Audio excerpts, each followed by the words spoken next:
So in this lesson, we're going to learn how to identify sentence fragments, and then we're going to practice revising fragments to create complete sentences. What is a sentence fragment?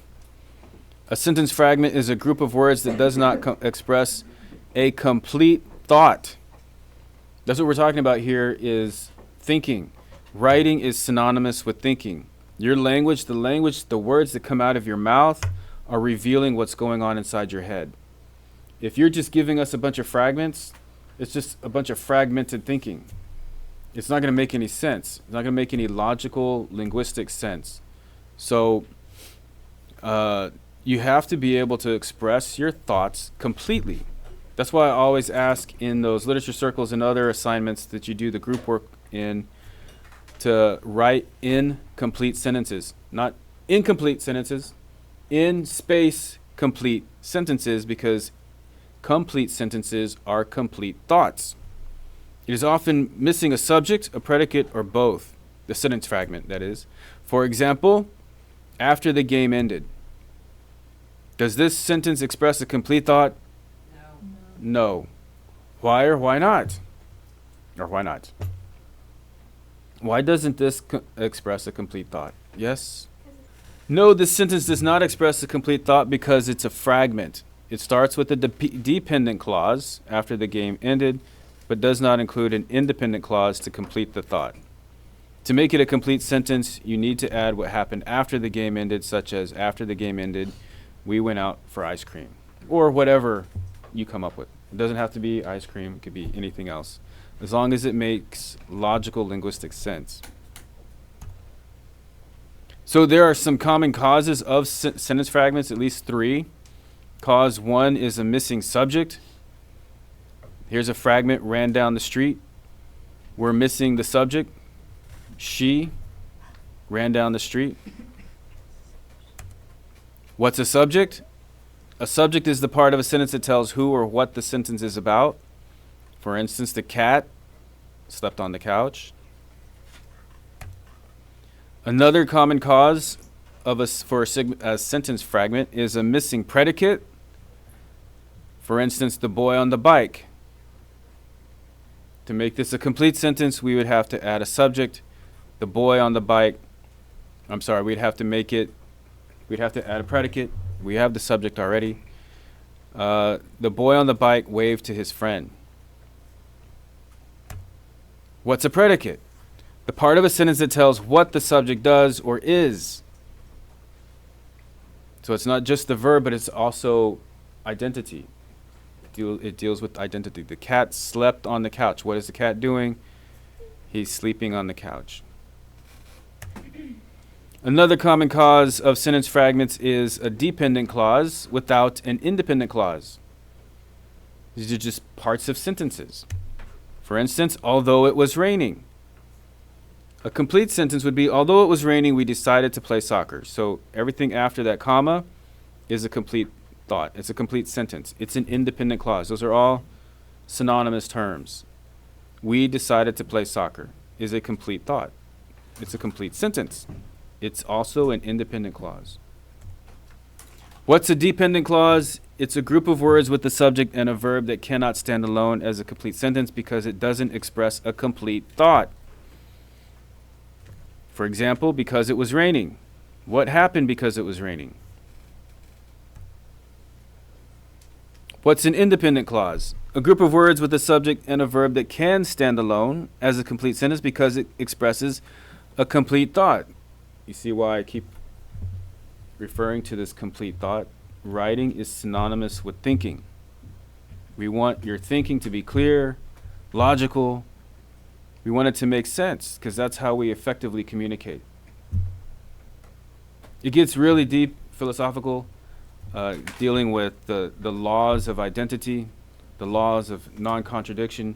I don't want to go too deep into Aristotle, but for instance, I've talked about it before. If a dog walks in here, something that we all agree upon calling a dog, and I start calling it a snake, we're not going to agree, right? We're not going to be clear on how we're communicating. I'm saying that snake over there. That's a dog. Well, I'm just calling it a snake. There has to be some consensus agreement that what we're calling walking through the door is actually a dog, not a snake. Right? This goes back to Aristotle, and it talks about the law of identity. You can't call something what it is not. It's that basic. Otherwise, we live in Alice in Wonderland world. That's why Lewis Carroll wrote Alice in Wonderland, to show he was a mathematician and a logician. Lewis Carroll, the guy who wrote Alice in Wonderland. He wrote that book to show us what kind of upside down, topsy-turvy world we would live in if we violate the laws of logic. Language exists in a realm of logic. There's a logic to language. You can't call something what it's not. Otherwise, you live in chaos.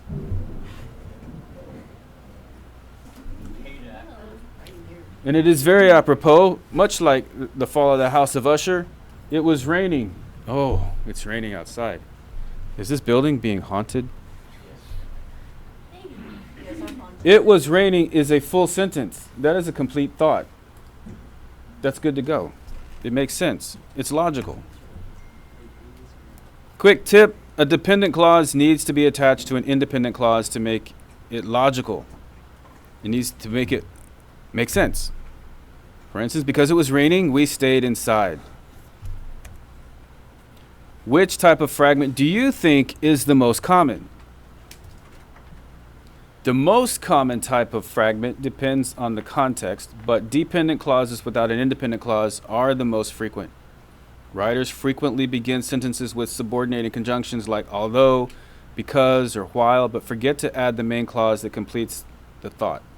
For example, although it was raining, feels incomplete until it is connected to an independent clause like we decided to play soccer.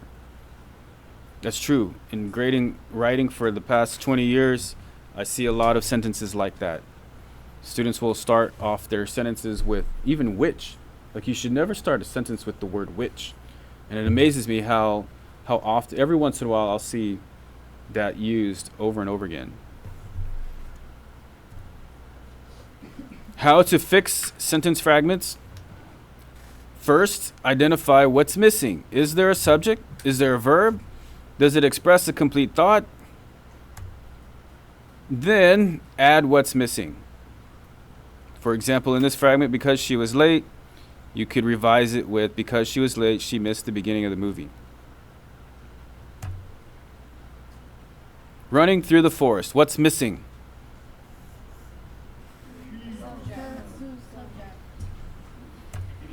To fix the sentence, we need a subject and a verb to complete the thought.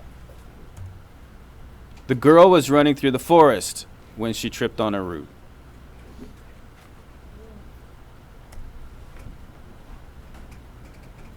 As a class, let's fix the following fragment.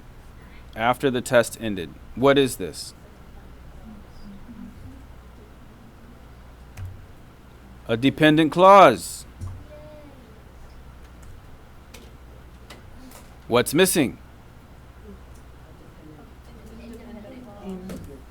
An independent clause. How would you revise this?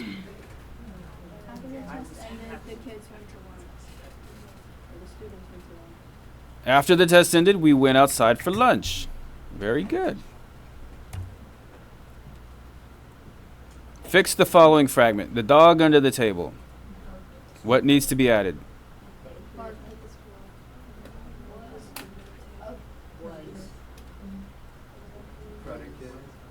You could do that.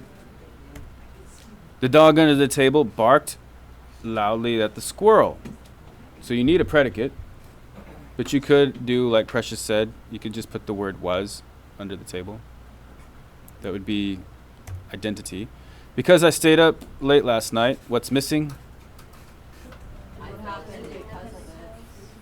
I feel Independent clause. It's missing an independent clause to complete the thought. The dog running across the yard, what's missing? what he did. Missing a predicate to explain what the dog is doing. After the movie ended, we went out for ice cream. What's missing? Nothing. It's not a trick question. Nothing.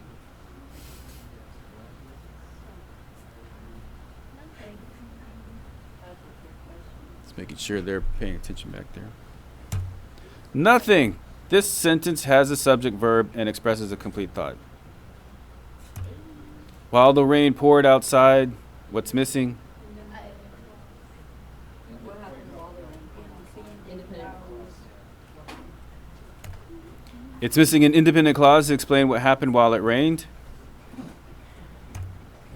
She laughed at the joke, although it wasn't very funny. What's missing? Nothing.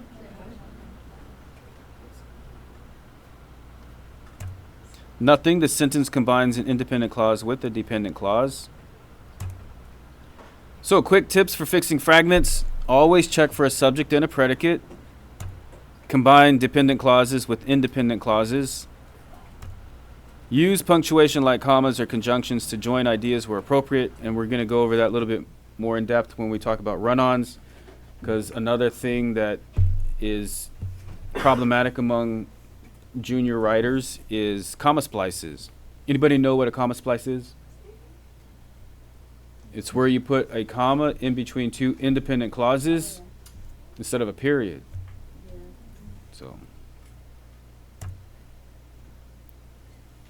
So now what I want you to do is go into the week 16 day 1 folder and complete the IXL practice on identifying fragments for 15 minutes.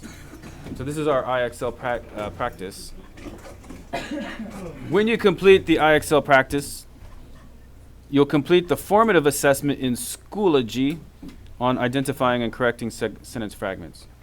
Do this practice before you do that formative, and then we'll start revising our short stories.